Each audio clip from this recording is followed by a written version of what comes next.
안녕하세요. 해외 거주 한인 네트워크 바다님들. 오늘 저희가 살펴볼 이야기는요. 이게 단순한 군사 공격을 넘어서는 어쩌면 현대전의 양상이 좀 바뀌고 있다는 걸 보여주는 그런 사건일 수도 있겠습니다.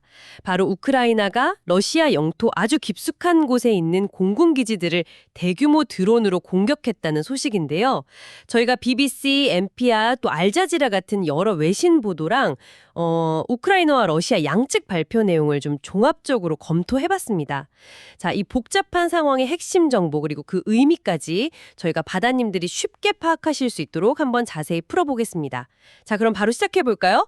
우선 우크라이나 보안국 SBU라고 하죠. 이 정보기관이 이번 공격을 거미줄 작전이라고 불렀다는데 그러면서 40대가 넘는 러시아 군용기를 파괴했다고 주장하고 있어요. 근데 이게 뭐 시베리아 이르쿠츠크나 저게 북극권 무르만스크처럼 국경에서 정말 수천 킬로미터 떨어진 곳들이잖아요. 와, 진짜 대담한 작전 아닌가요? 네, 그 대담함 뒤에는 상당히 치밀한 계획이 있었던 것 같습니다. 이게 1년 반 이상 준비를 했고 심지어 젤렌스키 대통령이 직접 감독했다. 뭐 이런 정보까지 나오고 있습니다. 핵심은 그 방식인데요. 드론을 컨테이너 같은 데 실어서 트럭으로 러시아 영토 아주 깊숙이 옮긴 다음에요. 목표 기지 바로 근처에서 원격으로 발사했다는 겁니다. 실제로 이르쿠츠크 주지사도 트럭에서 드론이 발사된 것 같다는 그런 정황을 언급하기도 했죠. 아, 트럭 지붕이 이렇게 열리면서 드론이 슝 날아오르는 영상 저도 소셜미디어에서 본 것 같아요. 정말 영화 같은데요. 근데 이렇게까지 해서 노린 목표물들 이게 또 중요하잖아요. 그냥 뭐 전투기 몇 대가 아니었다면서요. 맞습니다. 그 파괴됐다고 주장하는 목록을 보면요. 러시아의 아주 핵심적인 전략 자산들이 포함되어 있습니다. Tu-95 베어, Tu-20M3 같은 이런 장거리 전략 폭격기는 물론이고요.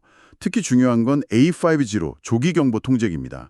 이건 뭐 러시아 공군 전체에서도 수가 그렇게 많지 않은 말 그대로 하늘의 지휘소 같은 역할을 하는 항공기거든요. 그리고 그 Tu-95나 Tu-20M3는 장거리 순항 미사일을 싣고 우크라이나를 계속 공격해왔던 바로 그 폭격기들이고요.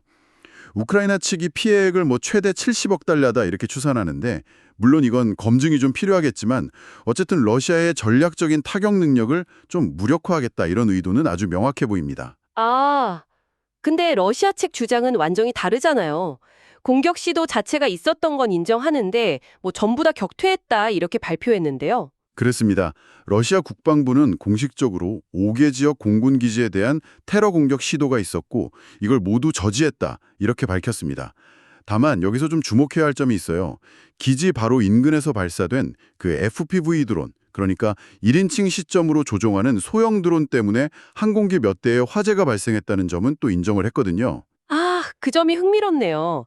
그러니까 전면 격퇴를 주장하면서도 일부 피해는 시인했다는 건데 특히 그 이르코츠크 같은 곳은 S-400 같은 러시아가 자랑하는 최첨단 방공 시스템이 배치되어 있는 곳 아닌가요? 근데도 속수무책이었다는 건가요? 바로 그 점이 이번 사건의 어떻게 보면 핵심 중 하나입니다. 아무리 S-400 같은 첨단 방공 시스템이라도요. 아주 낮게 저고도로 은밀하게 접근하거나 특히 여러 대가 동시에 벌떼처럼 공격하는 그런 스웜 방식 또는 이번 경우처럼 기지 바로 옆에서 기습적으로 발사되는 이런 소형 드론에는 효과적으로 대응하기가 상당히 어렵다는 현실을 보여주는 거죠. 탐지하고 또 요격할 시간이 절대적으로 부족했을 가능성이 높습니다. 결국은 이 군연용 드론 기술 발전 속도를 방어 기술이 좀 따라가지 못하고 있다 이런 방증으로 볼 수도 있겠네요. 네, 그렇습니다. 현재 뭐 레이저라든가 아니면 무선 주파수 RF 방해 같은 이런 대응 기술들이 계속 개발되고는 있지만 아직은 완벽하지 않고요. 특히 이번처럼 아주 변칙적인 공격 방식에는 취약점을 드러냈다 이렇게 볼 수 있습니다. 우크라이나는 바로 이 약점을 정확히 파고들어서 러시아가 전혀 예상하지 못한 방식으로 심장부를 타격한 셈이죠. 그리고 또 하나, 이 공격이 감행된 시점도 상당히 의미심장합니다. 바로 다음 날 이스탄불에서 러시아와 우크라이나 사이에 새로운 평화회담이 열릴 예정이었거든요. 와, 정말 공교로운 타이밍이네요. 그럼 회담을 앞두고 서로 최대한의 압박을 가하려는 그런 의도였을까요? 실제로 같은 날 러시아 역시 우크라이나에 뭐 470대가 넘는 드론으로 엄청난 공습을 감행했고 그래서 우크라이나 측 피해도 꽤 컸다고 하죠. 심지어 육군 사령관이 사임하기까지 했으니까요. 상황이 정말 복잡하게 돌아가는군요. 이 모든 것들이 그럼 결국 무엇을 의미한다고 봐야 할까요? 네, 단기적으로 보면요, 당연히 평화회담 분위기에는 찬물을 끼얹는 격이 될 수밖에 없습니다. 양측 모두 이렇게 군사적인 성과를 내세워서 협상력을 높이려고 하면서 오히려 대화의 문이 더 좁아질 수도 있고요. 그리고 좀 더 장기적으로 봤을 때는 이번 공격이 러시아 본토, 그것도 아주 깊숙한 곳의 핵심 군사시설마저 더 이상 안전지대가 아니라는 사실을 아주 명백하게 보여줬다는 점입니다. 이건 앞으로 전쟁의 양상은 물론이고 전 세계 모든 국가들의 드론 방어 전략 수립에도 굉장히 큰 영향을 미칠 수 있는 어쩌면 중요한 변곡점이 될 수도 있습니다.